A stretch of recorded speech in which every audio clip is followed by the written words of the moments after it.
Hello friends, welcome और welcome back to my channel. Friends, आपने मेरी बहुत सारी वीडियोस में डिश वॉशर से रिलेटेड काफी कंटेंट देखा होगा। बहुत सारे क्वेश्चंस के मैंने उसमें आंसर भी दिए हैं कि आपको डिश वॉशर लेना सही है या नहीं है, उसका कॉस्ट कितना आएगा।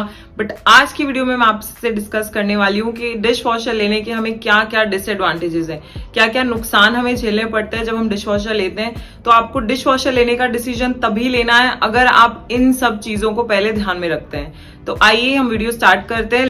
सबसे पहले आपको जानना है कि उसकी कॉस्ट कितनी है। डिपेंड करता है, हर ब्रांड की डिफरेंट कॉस्ट होती है। जो मैंने बाय की है उसकी 50,000 कॉस्ट मुझे पड़ी थी, प्लस उसके मेंटेनेंस चार्जेस भी आते हैं। जब आप इनिशियली उसे लगवा रहे हैं, उसके इंस्टॉलेशन चार्जेस, आपको बुलाना पड़ेगा किसी टेक्नीशियन को, तो उसके जो भी इनिशियल कॉस्ट आते हैं सबसे पहले तो आपको वो बेयर करने हैं। तो आप अपना बजट लेके चलिए कि हाँ, हमारा 50 to 60,000 तक हमें कॉस्ट पड़ सकती है, तो हाँ, हम उस कॉस्ट के लिए रेडी हैं। सेकेंड पॉइंट, आपका water and electricity consumption.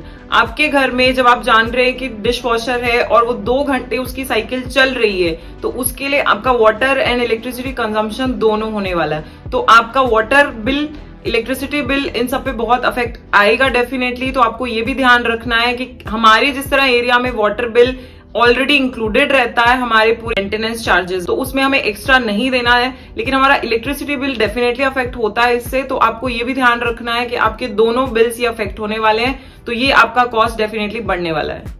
Number 3, not suitable for all items. आप उसमें सारे अपने यूटेंसिल्स नहीं डाल सकते। बहुत सारे ऐसे बर्तन होते हैं जो हम डिश वॉशर में नहीं लगा सकते हैं। उसका एक मैंने सेपरेट वीडियो दिया है, मैं उसका लिंक आपको दे दूंगी ऊपर, तो आप वो जाके चेकआउट करिए कि कौन कौन से ऐसे बर्तन है जो हमें उसमें नहीं लगाने, जिसकी वजह से या तो हमारे बर्तन खराब हो जाएंगे या फिर डिश वॉशर पे अफेक्ट आएगा। तो वो सारे बर्तन आप नहीं लगा सकते हो। आपको ये ध्यान रखना है कि आप कौन कौन से बर्तन लगा सकते हैं, कौन से नहीं लगा सकते हैं। तो वो भी एक इसका बहुत बड़ा ड्रॉबैक है। ये नहीं है कि 100% सारे बर्तन उठा के डिश वॉशर में लगा दिए कि भाई हमारा तो काम हो जाएगा, तो ऐसा नहीं होगा। हमारा काम 75 to 80% हो सकता है, बाकी का जो बचा 20 to 25% है वो हमें खुद से ही करना पड़ेगा अपने हाथ से। वो मैनुअल क्लीनिंग तो करनी ही पड़ेगी। नंबर 4, उसकी रेगुलर क्लीनिंग। हमको उसका रेगुलर मेंटेनेंस करना पड़ता है, उसकी रेगुलर क्लीनिंग करानी पड़ती है। जिस तरह से भी आपके घर में वाटर प्यूरिफायर होता है और आपको उसकी क्लीनिंग कराते हैं, उसी तरीके से आपको डिश वॉशर की भी क्लीनिंग करानी पड़ेगी, बिकॉज उसमें कुछ ना कुछ रेसिड्यू जमा होना शुरू हो जाएगा। चौकी सा एक पार्ट शुरू हो जाएगा उसमें जमा होना, जो हमें वापस से क्लीन कराना बहुत जरूरी है। बिकॉज जो भी हार्ड वाटर है उसे वो सॉफ्ट वाटर में कन्वर्ट करता है, तो उसका जो भी हार्ड वाटर का रेसिड्यू होता है वो उसमें कलेक्ट होता जाता है। तो हमें उसकी क्लीनिंग करनी बहुत ज्यादा जरूरी है। प्लस हम मैनुअली भी उसकी बीच बीच में विनेगर से क्लीनिंग जरूर करते हैं, ताकि वो अच्छे से हमें परफॉर्म कर सके और हमारे डिश वॉशर में कोई भी इशू ना आए। तो आपको ये भी पता होना चाहिए कि उसकी मेंटेनेंस कॉस्ट आपको आती ही रहेगी।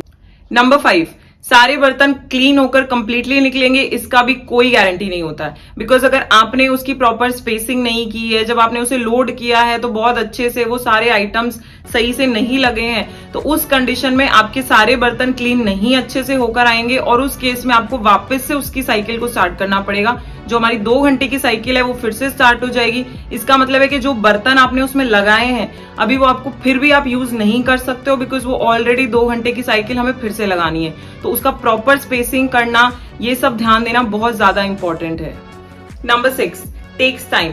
बहुत ज्यादा टाइम कंज्यूमिंग है। अगर आप इसे ओवरनाइट लगा देंगे तो ठीक है, लेकिन अगर आप इसे मॉर्निंग में लगा देंगे तो आपके बहुत सारे ऐसे यूटेंसिल्स हो सकते हैं जो आपको चाहिए, और 2 घंटे तक अगर वो ब्लॉक हो गए हैं तो आपके लिए काफी टफ हो जाएगा। तो इसीलिए इसकी साइकिल को मिनिमम अगर आप क्विक में भी लगाएंगे तो भी वो 1.5 आवर उतना टाइम लेती ही लेती है।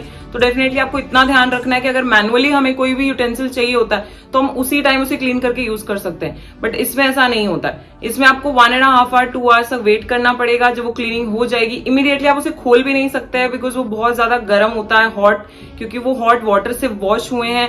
तो उसे आपको एटलीस्ट 1 आवर फिर भी छोड़ना ही पड़ेगा। तो इस केस में आपको ये भी पता होना चाहिए कि वो बहुत टाइम लेने वाला है, तो आप रेडी हैं उस चीज के लिए भी। Number 7, tech space. ये स्पेस डेफिनेटली लेता है। अगर आप रेंट पे रह रहे हैं और आपके पास उतना स्पेस नहीं है तो डेफिनेटली इशू होने वाला है। हम लोगों के पास जनरली क्या होता है फ्लैट्स में कि एक वॉशिंग मशीन का एरिया तो मिला होता है, लेकिन डिश वॉशर के लिए सेपरेट एरिया नहीं होता है। तो उसके लिए आपको ये भी देखना पड़ेगा कि आप अपनी वॉशिंग मशीन कहाँ पर लगाएंगे, बिकॉज अगर डिश वॉशर उस जगह आ जाएगा किचन में तो हमारी वॉशिंग मशीन के लिए कौन सा एरिया है। तो वो डेफिनेटली स्पेस लेता है। तो जो भी रेंट पे रहते हैं उनको इनिशियल कॉस्ट वगैरह और उसको लगवाने की वो सब चार्जेस तो जाएंगे, डेफिनेटली उनको स्पेस इश्यूज भी आने वाला है। तो फ्रेंड्स यही सारे डिसएडवांटेजेस हैं एक डिश वॉशर लेने के। अगर आप लेने का सोच रहे हैं तो आपको इन सब चीजों को ध्यान में रखना पड़ेगा कि हाँ आपको इन सब चीजों के इश्यूज आ सकते हैं, बिकॉज जब भी हम एक हाउस होल्ड ऐप रखते हैं तो उसमें भी हमें कुछ ना कुछ इश्यूज डेफिनेटली आते हैं। कभी उनकी छुट्टी के इशू आते हैं या फिर वो नहीं आ रहे हैं, सब बहुत सारे इश्यूज हमें उसमें भी फेस करने पड़ते हैं। तो अगर आप डिश वॉशर लेना चाहते हैं तो आपको पता होना चाहिए कि हाँ आपको इन सब चीजों की प्रॉब्लम आने वाली है, अदरवाइज ये डिश वॉशर बहुत ज्यादा बेनिफिशियल है। तो अगर आपको मेरी वीडियो हेल्पफुल लगेगी तो प्लीज चैनल को सब्सक्राइब करें, लाइक शेयर कमेंट करें। मिलते हैं नेक्स्ट वीडियो में, बाय बाय।